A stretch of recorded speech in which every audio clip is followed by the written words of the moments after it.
It's almost unbelievable. Are you people actually coming to this ceremony? It amazes me that you have the courage. Jesus, what? Why would you make such a statement? As you can see, there is a certain amount of decorum required for this function. That elegance is diminished by having a family like yours, which isn't as wealthy. Therefore, would you kindly depart as soon as possible? Our family was present for the happy occasion of my brother's wedding on this particular day. Nevertheless, my brother's fiancée's surprising remarks started to eclipse the happiness. Wearing a veil of pristine white, her remarks were weighty and frigid, belying her exquisite clothing and casting a darkness over our hearts. She felt aware of the eyes on her and cast a disdainful glance at our family. We were left very perplexed. It appeared that she felt our presence devalued the status quo in her universe. Her one-sided, blatantly insulting remarks showed blatant disregard for our family. Only our father chuckled aloud, as if to ease the tension in the room, even though we were furious over this unfair treatment. Aha! In its own unique manner, this is quite the masterpiece. Dad, what are you laughing at? No need to worry, let's get going from here. My father's unexpected outburst of laughter and his comments stunned everyone in the room and silenced the throng. I'm Mia, and I'm 25 years old. I graduated from a mediocre institution and work as an administrative assistant for a reputable corporation, so I have a typical life. I think ordinary sums up my journey thus far the best. However, my father is regarded as an expert in the field of neurology. Following several years of employment at an academic medical center, he founded his own clinic. Retired from active duty, he now dedicates all of his time to brain research. A dependable junior who underwent extensive training from my father is in charge of the clinic. I get asked the same question a lot by my parents and close friends. Why don't you become a doctor? They have expectations, but my response is usually the same. I can't handle the pressure of dealing with human life and death. Naturally, I want to help people and make a positive impact on society, but that doesn't imply I have the self-assurance to carry out the noble responsibility of being a doctor. My brother John, on the other hand, has chosen a different route and is going into medicine. He is 2 years my senior and has always had stellar academic standing. He was accepted right away to the prestigious National University Medical School once his talent was recognized. He doesn't seem ugly, and it appears that women like him a lot. Despite being handsome and academically bright, it appears that this has gradually warped his psyche. John's transformation from when I was a high school student was evident. He started dating after passing the medical school admission exam, and his trips home grew fewer and farther between. Although he appeared to be enrolled in college, his social media accounts consistently showed him having fun with various ladies. My father eventually became aware of this fact, and one day it sparked a family argument. When my brother finally made it home a few weeks later, my father chastised him severely. John, could you tell me exactly what you're doing at the university? My father said, his face solemn. With a casual reply, John said, Dad, what are you exaggerating for? My academics are going well, and I'm receiving all the credits I require. However, Father persisted, I don't mean to say that. Naturally, getting good marks is crucial, but being a doctor requires more than just that. You must possess the ability to understand the emotions of your patients. John grumbled and shot back, saying, You know, Dad, that's really annoying. In this day and age, you can become anything with the correct talents. Could you please quit using these old sentimental plots? My father was simultaneously startled and furious. What are you saying? John grew even more self-assured. This stuffy environment bothers me. Old guy, please cease interfering in your son's affairs. My brother was not afraid to tell our parents exactly what he believed at that time. He had also begun to call me, his sister, derogatory names. He told me, "You're not as good as me," without trying to disguise his opinion that I was less than him. "Everywhere you go, someone as awkward as you will just keep falling. You're lucky to have me as a wonderful brother." He used to call me names every time he got home. Since we were little, I've constantly compared myself to my brother, and as a result, I've never been able to respond to him. It seems that his actions throughout the interviews were the cause of his failure. Fortunately, my father's old acquaintances at both hospitals told us the truth about the situation. Despite his inexperience, my brother displayed contemptuous and haughty demeanor in front of the interviewers, asserting that he could increase the hospital's earnings. With a scornful laugh, he mocked our father's lessons about the value of having empathy for patients. My father spoke to him after learning about my brother's predicament. He was confused and on the edge of giving up. "John, for the time being, start working at our family's hospital," the father stated severely but gently. John asked in shock, "Why should I have to do that?" in response. Father went on to clarify, pressing my brother, "Is it because you're having trouble finding another job? Start over by relearning the fundamentals here until you locate the ideal location." Though he reluctantly agreed, my brother's discontent was evident in his countenance. "Damn, I guess there's no choice." My brother displayed an overtly unpleasant attitude toward our family. But his rage was unfair by nature. My brother was lost and roaming when he was welcomed into our father's home and given a place to stay. It's unclear if my father took this action because he felt a strong sense of ethical obligation as a doctor, out of pure paternal love, or for other reasons. But there's hope that my brother will develop into a real doctor who can feel other people's suffering. And yet, not even the faintest hint suggests that my brother plans to realize that dream. He works at our father's hospital right now, but I've heard negative things about him from patients, and he has a terrible reputation. My brother's conceit hasn't diminished. On the contrary, it has become more apparent. He claims to be our father's successor as director and speaks as though he has already assumed the role within the institution.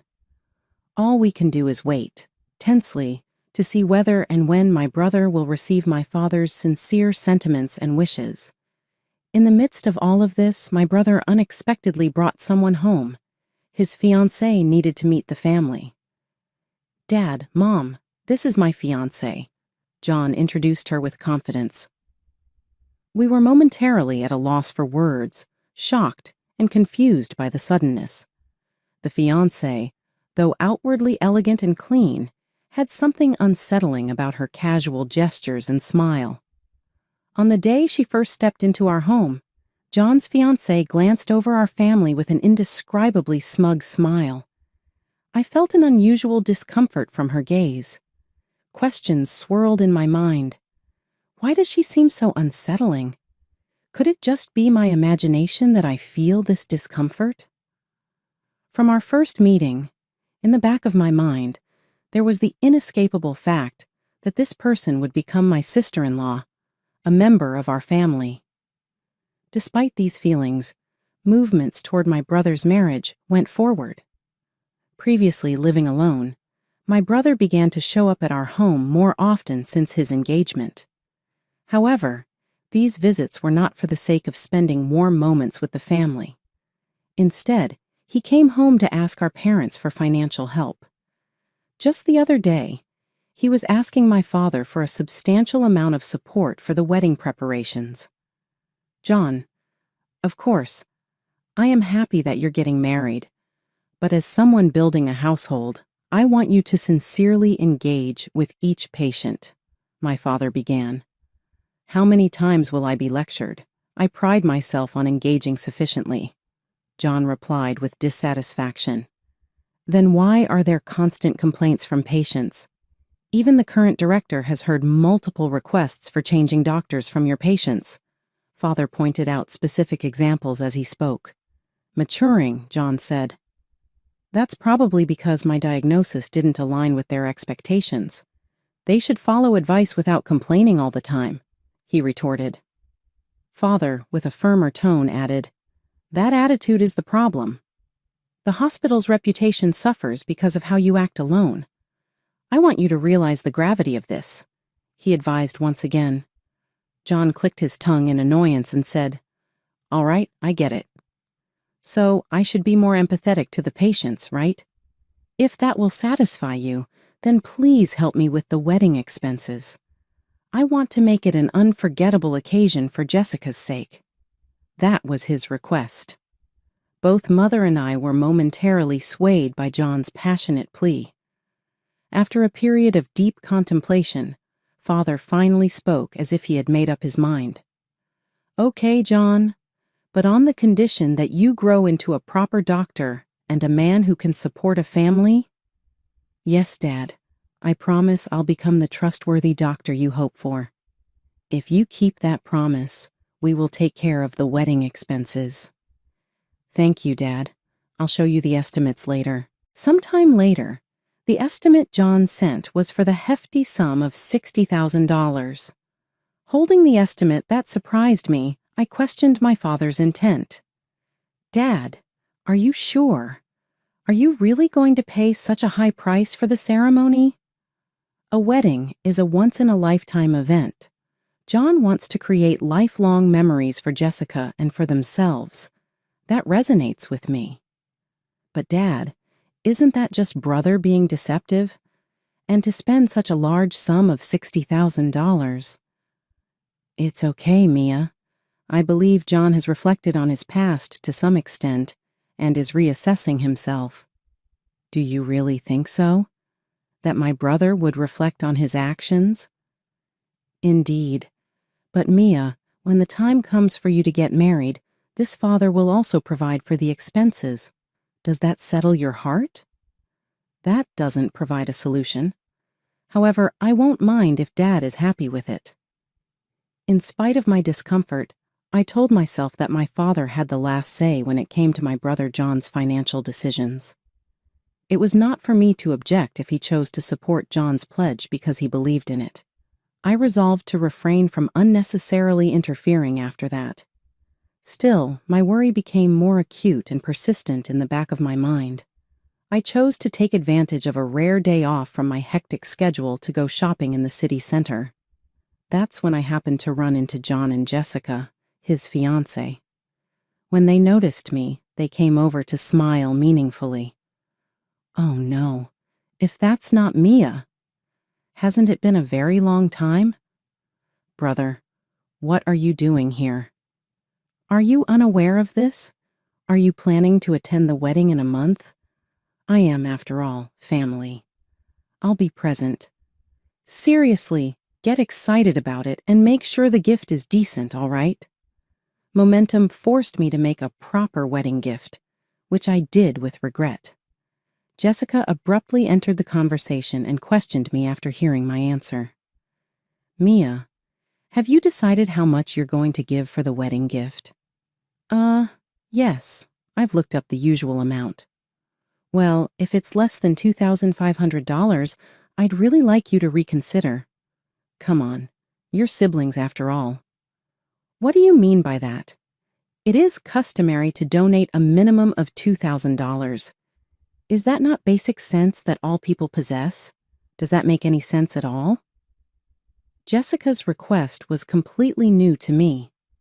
I was aware that siblings would often exchange wedding gifts for between $400 and $600. In spite of this, I had decided to donate $1,000 in order to prevent any more issues. But it was beyond my wildest expectations to be asked for such an unexpected and outrageous amount. When it wasn't even the sibling getting married, what kind of presumptions were being made to warrant such a large sum?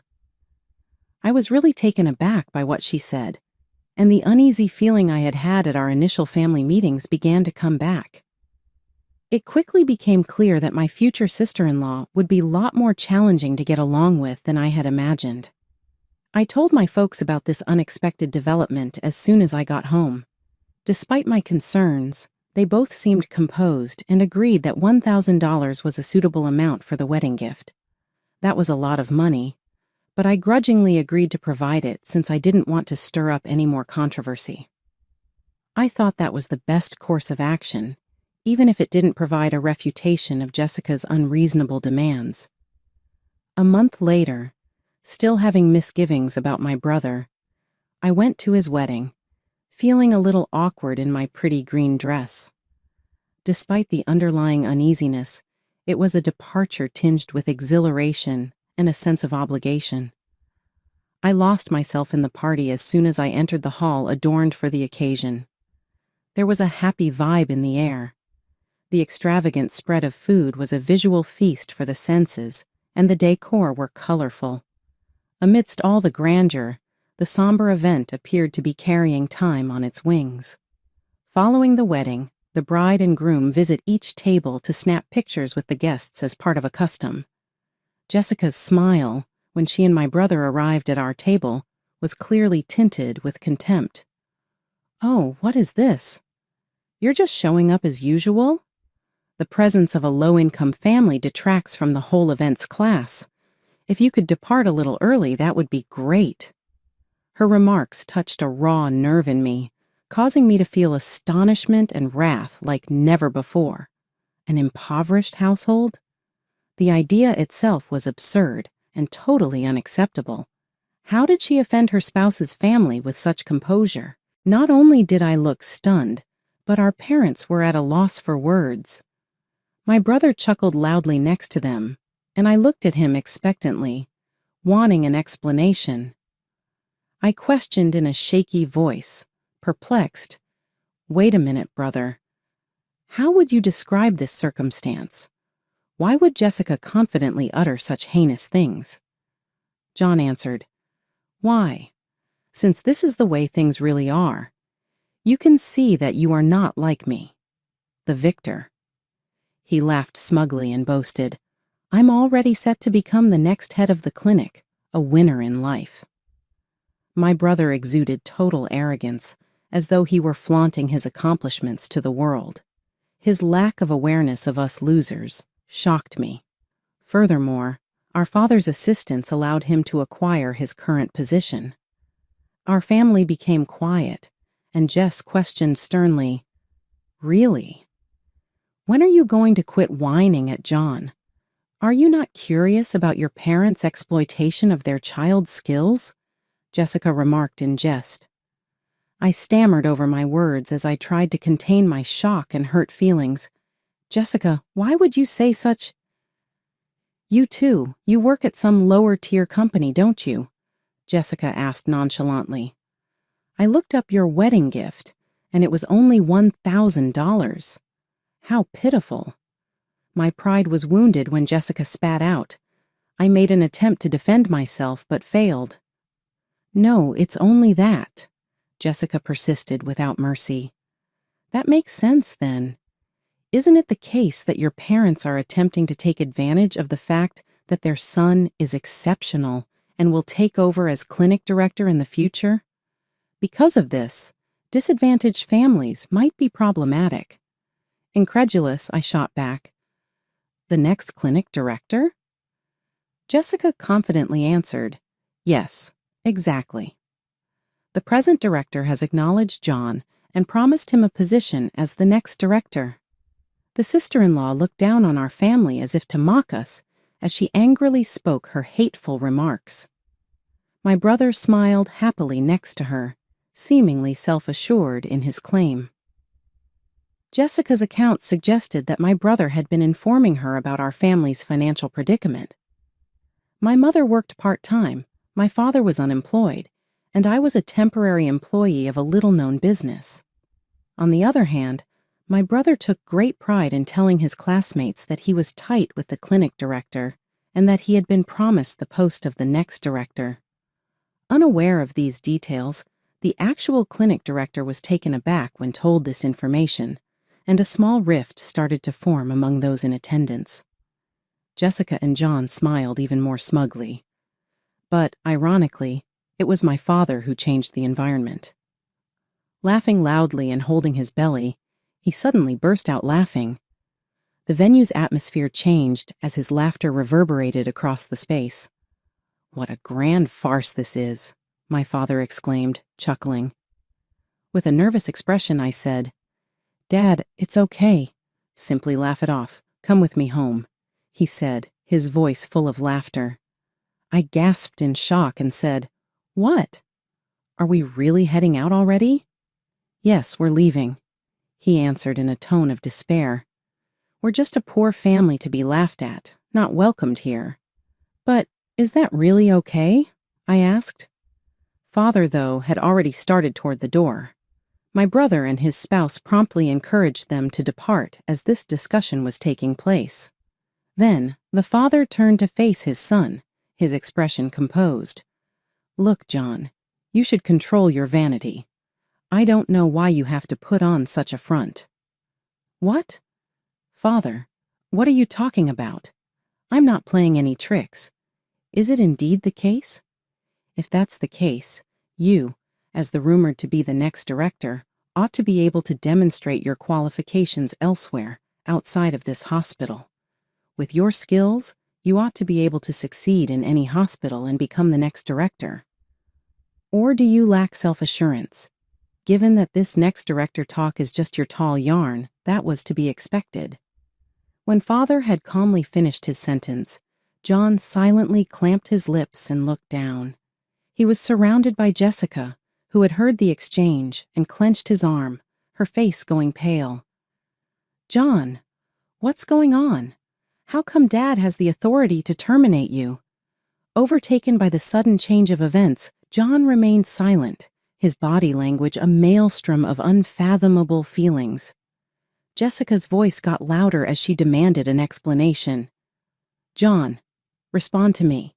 Did you not say that you were going to be the future director of the hospital? Did you not commit to support our future, including significant occasions like today?" Jessica tried to gain a response, but John was effectively in shock and had the attitude of someone who was totally cut off from the outside world. Upon observing this, Father grinned softly, displaying a patient and understanding expression. "Jessica, it's critical to comprehend the larger picture. Actually, I used to be the director of the same hospital where John works."